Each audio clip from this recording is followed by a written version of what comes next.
Hi and welcome to this week's Worksheets from True Way Kids, where each week we upload 3 printable Bible lessons for under 5s to explore God's Word. So if you haven't already done so, can I encourage you to head over to the website at truewaykids.com and there you can download this week's lesson. This week we're looking at the beginning of Elisha's ministry. So you'll see on the front cover of this week's lesson just that Elisha is there in the field with the oxen and he's ploughing the field away, and that's where Elijah first comes to calls him. And on the first page, as you open up, you'll see is the introduction page. There is a QR code here that you can use that, scan it with your phone. There'll be some videos, this walkthrough videos, some craft videos, as well as some worship songs that go alongside this week's lesson. And then here we have some of the main points that we're going to look at together this week. And there's some ways which you can deliver this lesson to your child, some activities that reinforce the points. So some of the main things we're going to look at this week is Elisha. We're going to look at his calling, how when Elijah called him, he was willing to leave his ox, his plough behind, his field behind to follow Elijah. We're going to relate that to the disciples, how when Jesus called them, they left their fishing boats and tax table behind to follow him. We can talk about how important it is for us to follow God.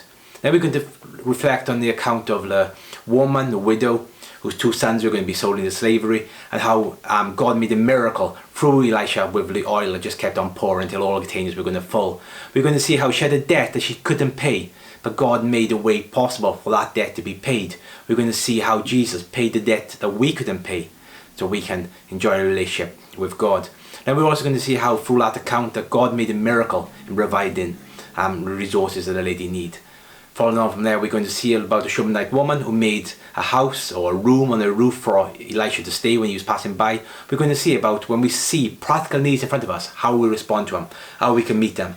And also we're going to see how she prepared a place for Elisha, but how Jesus said that he's going back to heaven to prepare a place for us, that we can enjoy a room in his Father's house. There's many rooms. So that's some of the main points we're going to look at this week's lesson. And again, different ways you can deliver that is here in the notes. Following on from there, we'll see on the next 2 pages, you'll find some stories of which you can just print off and use. So the first one is here is Elisha in the field, ploughing the field when he's called. Then we're going to see how Elisha was a help to Elijah and Elijah was a help to Elisha. We know about the friendship they had and how they helped each other.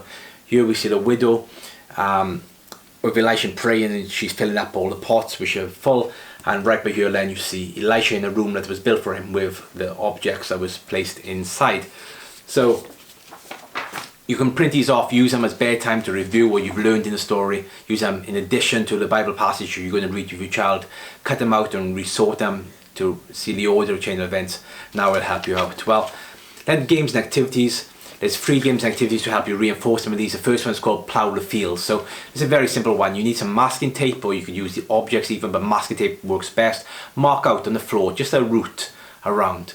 Then what you can do is get a cardboard box. We use a cereal box and some wool, and they need to pull that box around that line as if it was a plough. The idea is to stay on the line. See if they can make it all the way around without coming off the line. If they come off, then they can go back to the start. You can make it into competition, see who goes the furthest. But if that's too easy, you can even time it. Who can get around to plough the field the quickest? The next one is pouring activities. Pouring activities are used often in preschools because they really help children with a number of skills such as judgment, measurement, hand-eye coordination, results of things. There's so many things we learn from pouring activities, and it doesn't need to be water. You could use sand, you could cereal, rice. Just have a look online, some pouring activities. But these are great things for your child to use to develop learning skills, and it really reinforces again about the widow who poured all the containers full of oil until they run out. Last is about helping someone. We mentioned that the Shunammite woman, she's seen the need for Elisha and she met that need in a way that she could. So we're going to look as a family of ways of somebody we know who has a need, and how can we meet that. It could be at your church, it could be just helping up, tidy up, or set up the chairs, or cleaning the car park. It could be inviting somebody around for a meal, or if you know somebody who's not feeling well, taking a meal to them.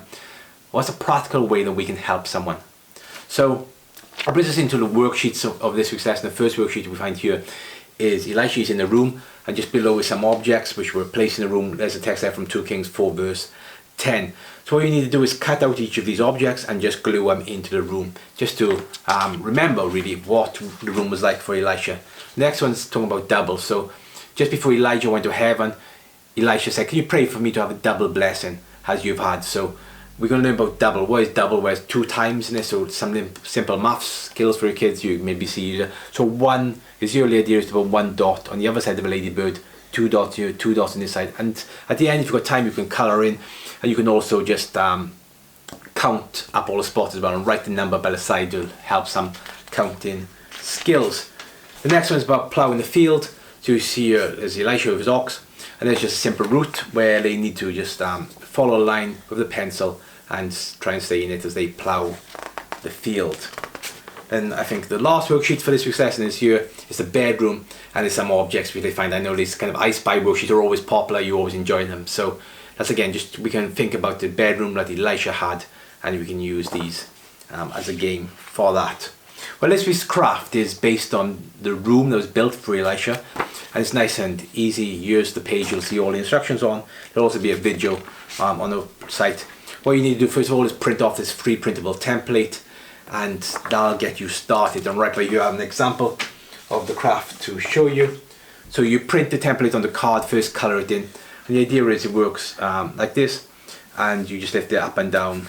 So there's no room for Elisha yet, and they build a room for Elisha, and there's Elisha's room up and down, and so on. That's again really fun. All you need to do is get 2 pieces of card, you tape them back to back on the lines where it says glue here, put the one in. It's simple to make, fun for kids, and it helps them remember that lesson. Well, then the colouring pages, first one is just a number of containers. What the child needs to do is colour them in so they're all full with oil. The next one is a colouring page of the house with Elisha's room on top of it. Finally, there's one of him in the field ploughing just before he was called. And on the last page of this week's lesson, you'll see is the songs that we can sing, some prayer things to ask for, and the preview of next week's lesson, which is on Naaman, which should be uploaded next Friday. I think that's the 4th of October. Well, I pray that you have a really good week as you explore this passage with your child or your children. May God bless you, and we'll catch you again next week to look at Naaman's story. Now, I'm not sure if you've caught this on the website yet, but we're working hard to add translations to help you reach your child in their language. So we're currently uploading each week in Portuguese, and we're adding French and Spanish as well, so that might be helpful for you. You can find them on the bottom of the post as well, the translations. If you would like to add your language and want to help in any way with translation, then send us a message via the comments, and we'll do our best to make these lessons available in your language also. Well, God bless you, and I'll see you again next week for our next video and next lesson. God bless.